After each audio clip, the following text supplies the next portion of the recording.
Doctor Ashok Sharma, lecture RAC, राजकीय Ramchandra Khetan public college Jaipur. आज inventory control और मैनेजमेंट के पार्ट थर्ड में हम करेंगे inventory models. Inventory models are used for inventory control. इन्वेंट्री कंट्रोल का जो पर्पज़ है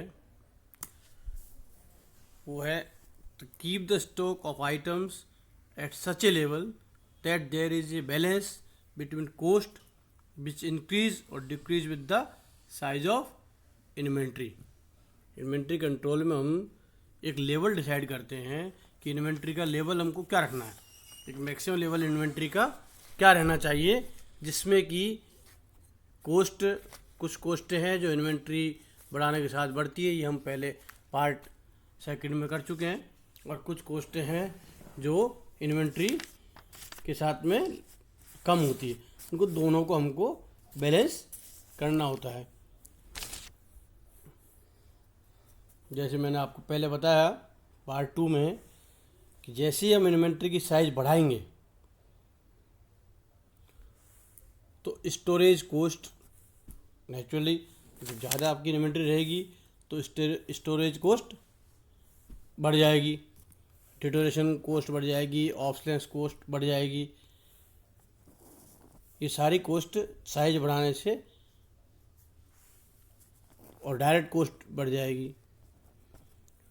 तो ये सारी कोस्ट जो है हमारी इन्वेंट्री की बढ़ जाएगी, लेकिन साइज बढ़ाने से कौन सी कोस्ट कम हो जाएगी? ऑर्डरिंग कोस्ट, क्योंकि बड़े ऑर्डर होंगे तो नंबर ऑफ ऑर्डर्स कम होंगे, तो ऑर्डरिंग कोस्ट हमारी कम हो जाएगी।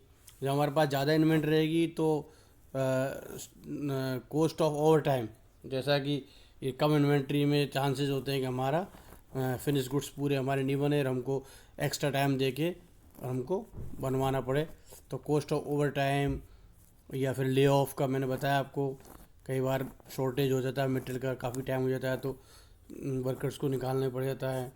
ये सारी कोस्टें हैं। बड़ा ऑर्डर हम करते हैं तो जो मटेरियल की जो कोस्ट आती है, बल्क में जब हम क्वांटिटी खरीदते हैं तो कोस्टिंग कम पड़ती है, तो वो कोस्ट भी कम जाती है। ये हम पहले अच्छी तरह से डिस्कस कर चुके हैं।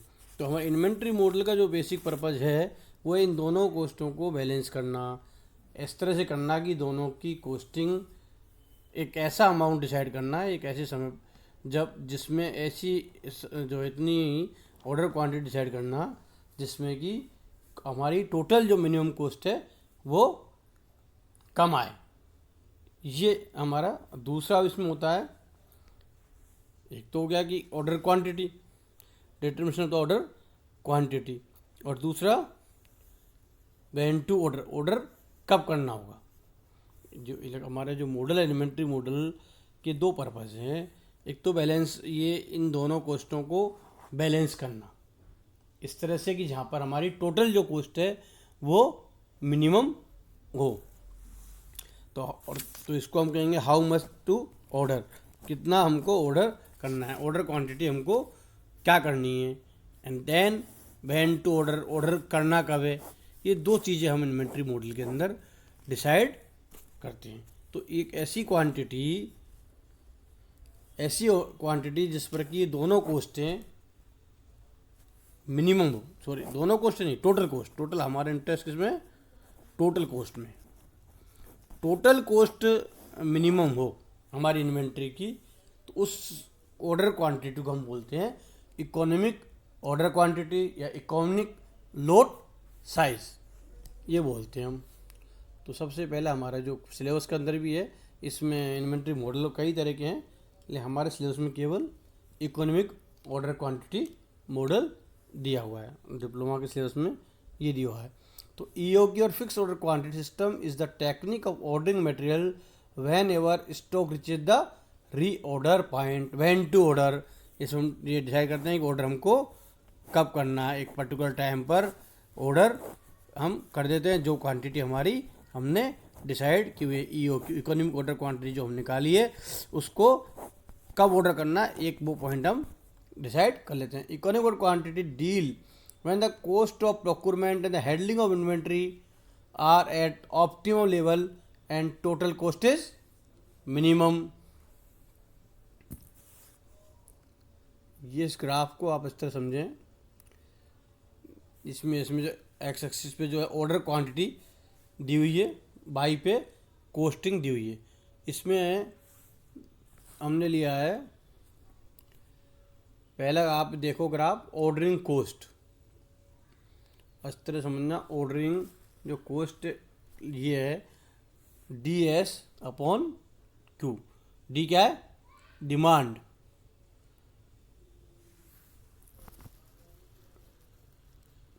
तो ये क्या निकली अपनी ऑर्डरिंग कोस्ट। डी हमारी डिमांड है, क्यू हमारी क्या है? क्वांटिटी है। तो टोटल ऑर्डर कितने हो गए? डी अपॉन क्यू, और एस ऑर्डरिंग कोस्ट है हमारी, ठीक है ना। तो ये हमारी क्या निकल गई? Ordering cost. अब आप इसमें देखो, वो तो हम बाद में देखेंगे। इसमें आप देखिए कि जैसे हमारा ऑर्डर बहुत कम है, आप देखना कि ऑर्डर हमारे जैसे यहाँ पे ये है, तो हमारी जो कॉस्ट जा रही है यहाँ, जितना छोटा ऑर्डर हुआ तो ऑर्डरिंग कॉस्ट बहुत ज़्यादा। नेचुरली जितने ज़्यादा हमारा छोटा ऑर्डर होगा तो नंबर ऑफ ऑर्डर्स उतने ही ज़्यादा हो जाएंगे, तो ऑर्डरिंग कॉस्ट बहुत ज़्यादा बढ़ गई। जैसे जैसे हम ऑर्डर की साइज़, अब जैसे आप ऑर्डर की साइज़ बढ़ा रहे हो, यहाँ हमने लिया, ये हमने ऑर्डर की साइज़ हमने यहाँ ली, ये ली, तो देखो कितनी कम हो गई। ये हमारी ऑर्डर कोस्ट हो गई। और कैरिंग जो कोस्ट है, इन्वेंट्री कैरिंग कोस्ट, ऑलमोस्ट जो है क्वांटिटी के साथ साथ में बढ़ती। इन्वेंट्री कैरिंग कोस्ट क्या है? हमने एच क्या, इन्वेंट्री कैरिंग, एच को क्या माना? Inventory carrying cost. और क्यू बाई टू क्या माना हमने? Average quantity. एवरेज हमारे पास इतनी इन्वेंट्री रहती है, तो इसकी costing Q by to multiply by H.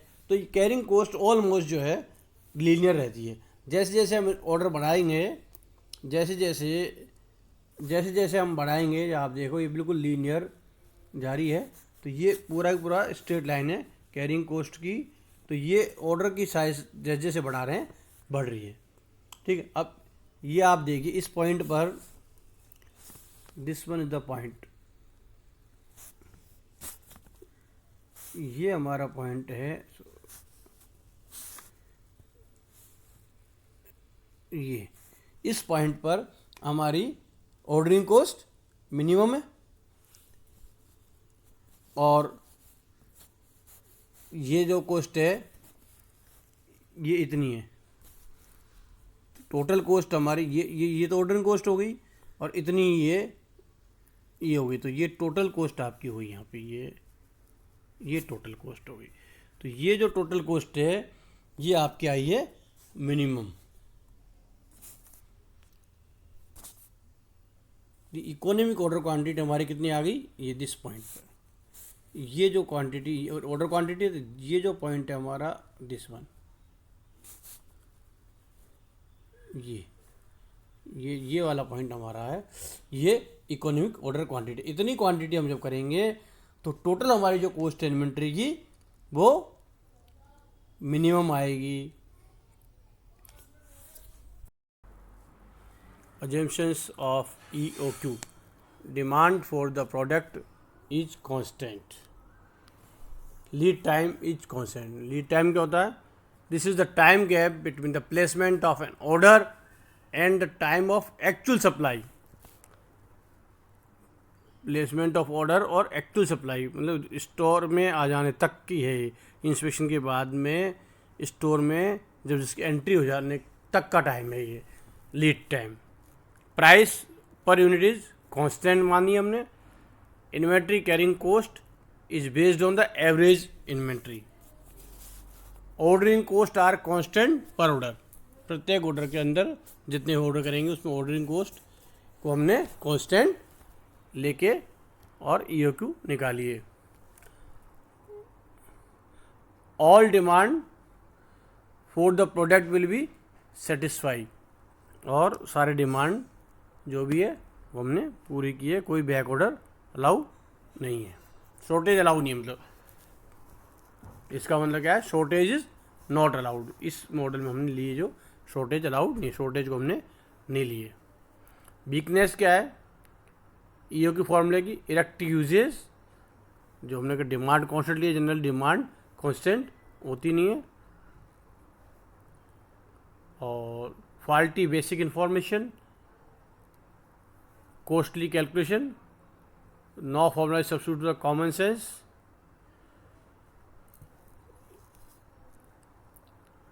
Basic fix order quantity model. ये सारे एजम्पशंस लेते हुए हमने ईओक्यू निकालते हैं।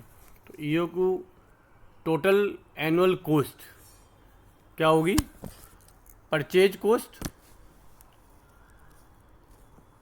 Cost plus annual holding cost plus annual ordering cost. तीन तो कॉस्ट होगी अपनी। टोटल परचेज कॉस्ट इन्वेंट्री की, उसकी एनुअल होल्डिंग कॉस्ट कितनी आ रही है, एनुअल होल्डिंग कॉस्ट कितनी आती है। तो ये टोटल एनुअल कॉस्ट है, इसको हमको करना है मिनिमम, टोटल एनुअल कॉस्ट को मिनिमम करना है। अब यहाँ आप देखिए टोटल परचेज कॉस्ट क्या होगी, डिमांड, यहाँ पे सारा पहले देखे आप, डी क्या है डिमांड है, सी कॉस्ट पर यूनिट है, क्यू ऑर्डर क्वांटिटी है,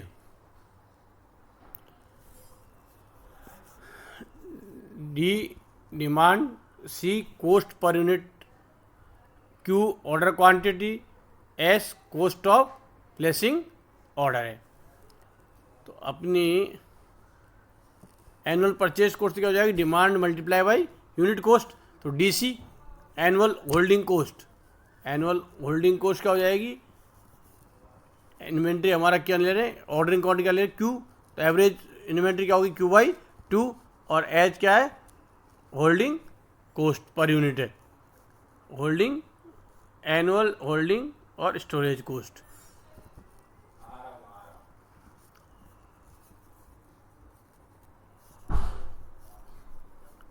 ऑर्डरिंग कॉस्ट क्या, डिमांड कितनी है, डी, अपने ऑर्डर कितने, क्वांटिटी कितने की है, क्यू, तो डी वाई क्यू, इतने ऑर्डर हो गए, और एस क्या है, कॉस्ट ऑफ प्लेसिंग ऑर्डर, पर ऑर्डर की कॉस्ट है एस। तो ये हमारी टोटल कॉस्ट होगी। इस टोटल कॉस्ट को हमको मिनिमम करना है। तो टोटल कॉस्ट को मिनिमम करने के लिए हम क्या करेंगे, इसको डिफरेंशिएट करेंगे विथ रेस्पेक्ट टू क्यू, इसको हम डिफरेंशिएट करेंगे D T C upon D Q with respect to Q. Total cost का डिफरेंशिएशन करेंगे क्यू के रेस्पेक्ट में, और उसको हम कराएंगे बराबर 0।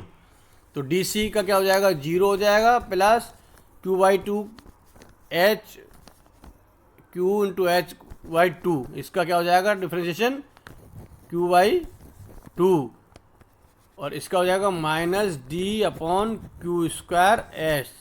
अब इसको जब हम बराबर करेंगे 0 के, तो क्यू जिसको जो हम बोलते हैं E O Q, economic order quantity, Q क्या है यहाँ पे, इकोनॉमिक ऑर्डर क्वांटिटी है। तो ये क्या निकल जाएगा, 2 D S upon H under root.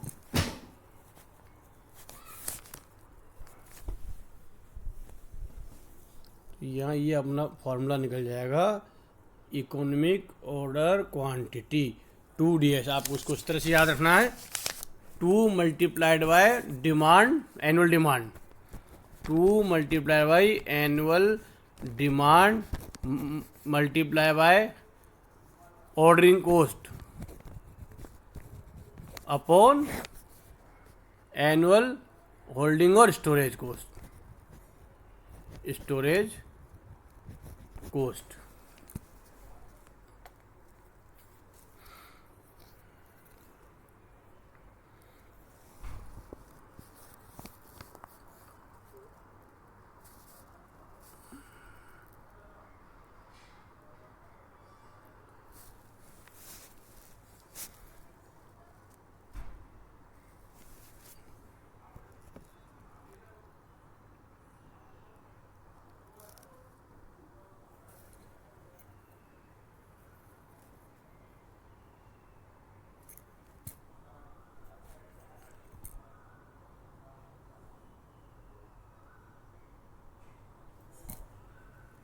Order point and service level.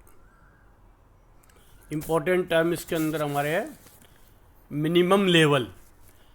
It is the minimum stock to be maintain for smooth production. Maximum level, it is the level of stock beyond which the firm should not maintain the stock. इसके ज़्यादा ऊपर से maintain नहीं रखना है। Reorder level, the stock level eight which N order should be placed. Reorder level को इस तरह आपको समझना है, रीऑर्डर लेवल, क्योंकि हमारे इसमें दो ही चीज़ें इंपॉर्टेंट होती है, when to order and how much quantity to be order, कितनी क्वांटिटी ऑर्डर करनी है, और व्हेन टू ऑर्डर इसको हम बोलते हैं रीऑर्डर लेवल और रीऑर्डर पॉइंट। वेरी इंपॉर्टेंट चीज़ है रीऑर्डर लेवल, तो इसको ढंग से समझना है। रीऑर्डर लेवल वह लेवल है जिस पर आके हमको कि इतनी क्वांटिटी आपके स्टॉक में अवेलेबल है, उस पर आपको ऑर्डर प्लेस करना है, वो रीऑर्डर लेवल होता है। सेफ्टी स्टॉक बहुत इंपॉर्टेंट है। सेफ्टी स्टॉक, जैसा हम जानते हैं कि डिमांड और supply can never be assets exactly. Demand और सप्लाई जो कभी भी एग्जैक्टली एसेस नहीं कर सकते हैं। तो एक्चुअल और एस्टिमेटेड डिमांड में डिफरेंस आता है, सप्लाई में भी।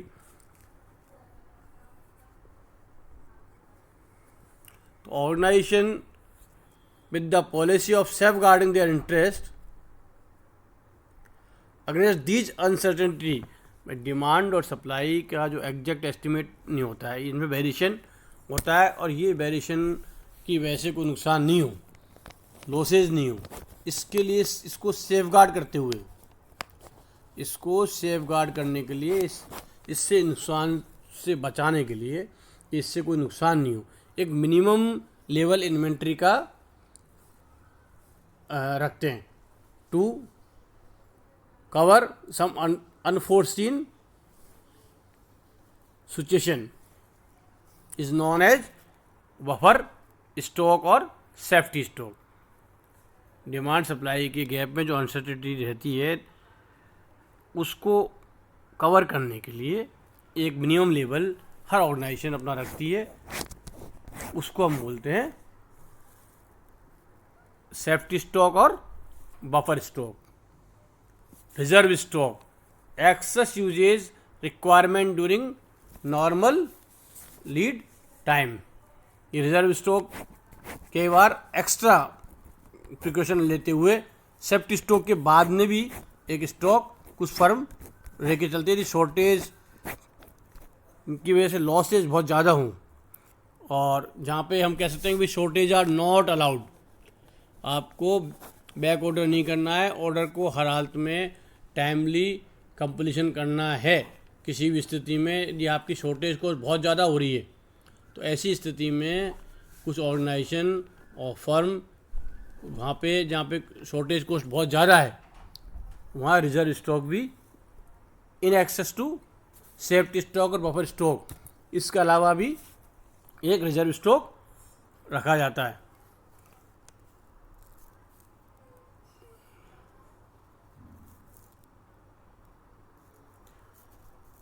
और जिसको बफर स्टॉक को हम दूसरे से भी, सेफ्टी स्टॉक को, ये लीड टाइम में कंजप्शन है कितना होगा, उसको हम बोलते हैं नॉर्मल लीड टाइम के अंदर जो कंजप्शन होता है, कंजप्शन है, वो बफर स्टॉक के अंदर आता है। एक ग्राफ से मैं आपको समझाता हूँ।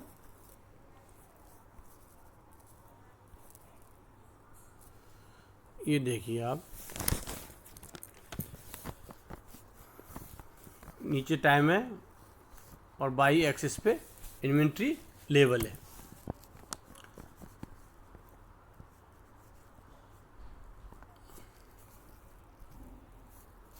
ये मैक्सिमम इन्वेंट्री का लेवल है। तो मैक्सिमम इन्वेंट्री लेवल में क्या आ रहा है,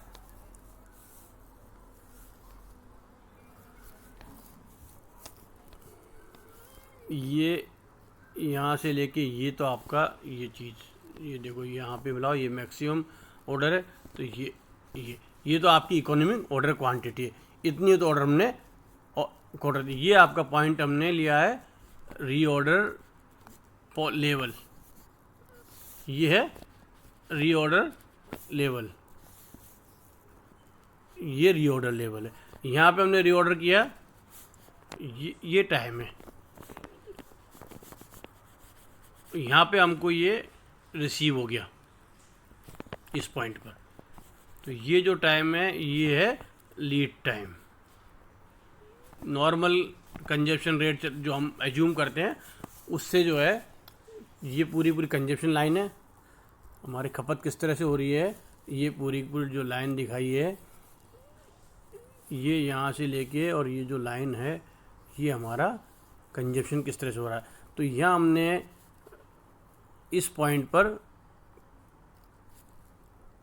रीऑर्डर कर दिया, इस पॉइंट पर हमको ये रिसीव हो गया।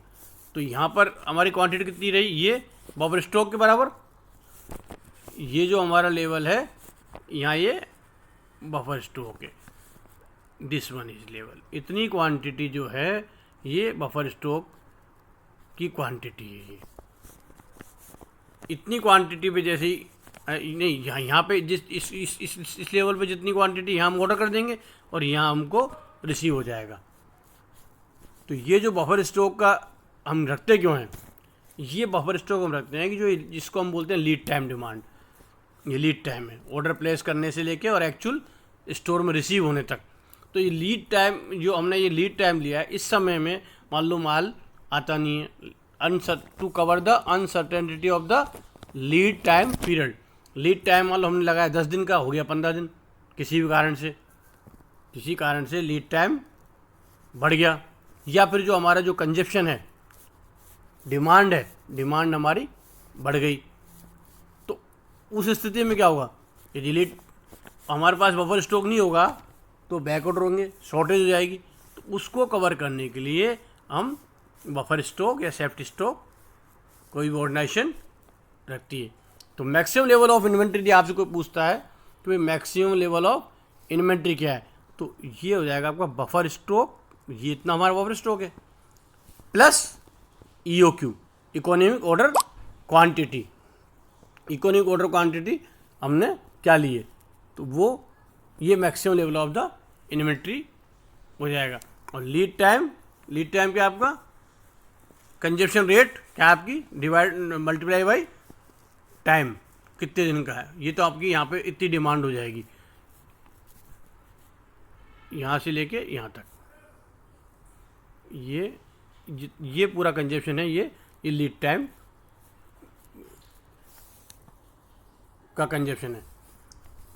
यदि ऑर्डिनरी आपका जो लीड टाइम है, जो हमने डिसाइड किया है, जो हमने एज्यूम किया है, और हमारे जो डिमांड हमने जैसा कि इसमें माना है कि डिमांड को हमने यूनिफॉर्म माना है, तो डिमांड हमारी यूनिफॉर्म है, तो यहाँ हमको मटेरियल रिसीव हो जाएगा और ये सेफ्टी स्टॉक रहेगा। लेकिन किसी वजह से डिमांड में वेरिएशन आता है तब हम बफर स्टॉक काम में लेंगे।